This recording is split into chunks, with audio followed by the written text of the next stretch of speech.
need to steal someone for like 2 game reviews.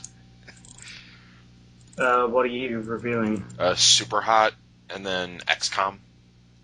We were just talking about that, actually. What, Superhot? Yeah. Yeah. It's trending. I clicked on it to see to see like what people were saying about it, and it just comes up with loads of like my free cams models. Oh, he does it, yeah. It's fun. And depending on if you like, because the story is like 2 hours long.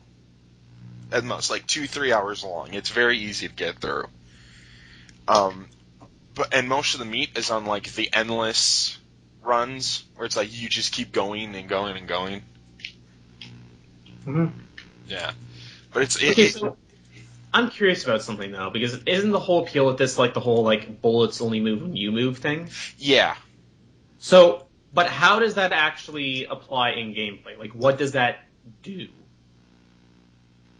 What do you mean? Well, like what I'm asking is like, is this like used like for a tactical puzzle thing? Is this sort of like one of those things where it just makes it look more stylistic? It's a little bit of a column A, column B. I mean, most of the stylistic is coming from the like, everything's either in white or red or black, kind of thing. I mean, and it's all like angular and geometric. Right? Yeah, and it is kind of a puzzle because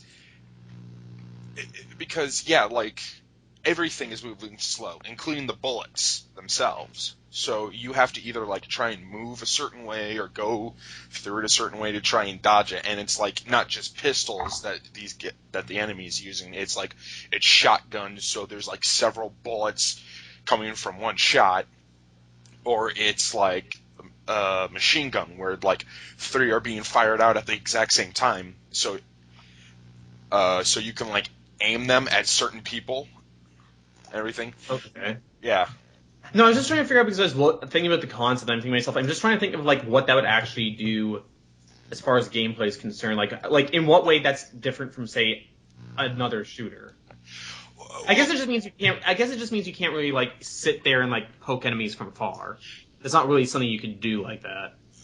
You kind of can, but you kind of can't either, because it's like the enemies, they aren't repetitive. Like if you keep dying and dying over again, you won't go, oh, that guy's going to go right. I know he is, because in all honesty, the guy's probably going to go left.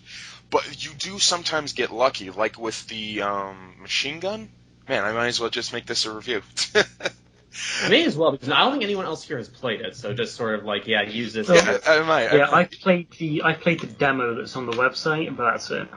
Yeah, and the demo and the game, like both their stories are both kind of the same in that like they're very creepy and very like there's a very dark undertone to a lot of it, and it's also like very meta. It's like stupidly meta.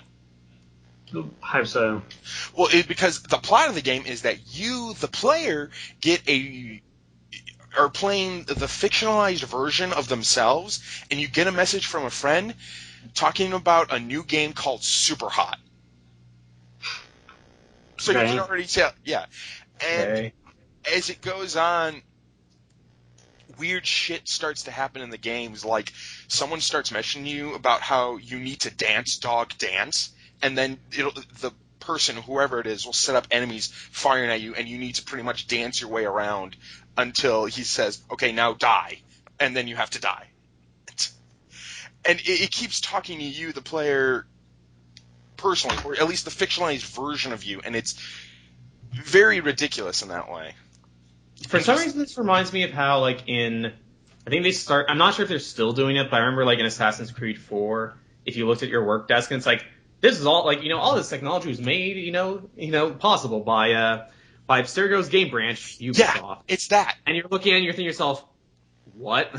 Yeah, it's kind of like that in a way, except it's not as like, oh, this was brought to you by EA, or this was brought to you for the Xbox One. Like, they don't reference shit like that. But... This is it anyways. Like, it looks like the type of thing that Devolver Digital would almost put out. Yeah, it kind of does. I know that this was made by, I know this was the first one for the Flash game was made from a game jam. That's all. And then they were like, oh, why don't we just make a full-on game with this? And Yeah, it's kind of like the Matrix. You know how like the Matrix or Max Payne, they do the bullet time shit? It's pretty much like that, but continuous for the most part.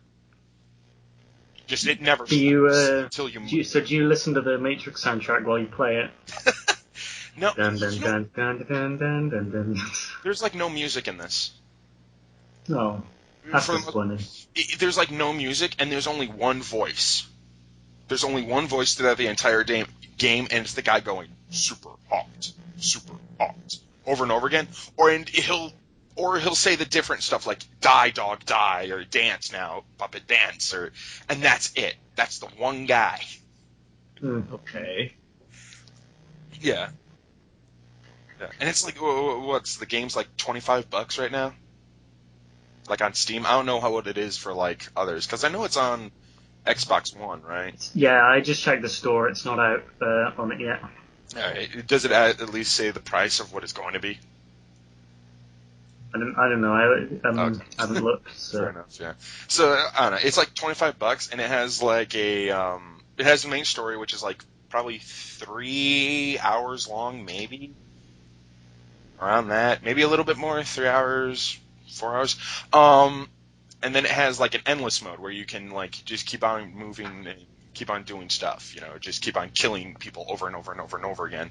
And then a challenge mode where it's like you replay the campaign mode levels, but under like requirements, like, you have to complete this level in a limited amount of time, or only use this specific type of weapon. Like you can only use a katana or something, and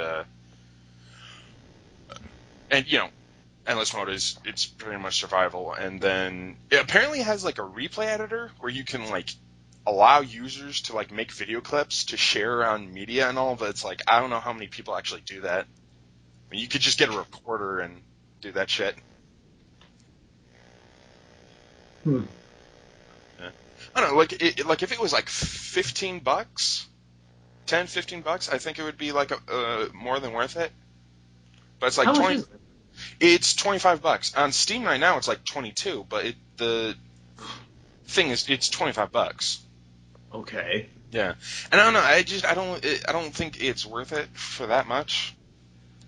Like, I mean, unless you're into like survival modes or like challenge quests, because like that's where, funny enough, most of the meat of the thing comes from.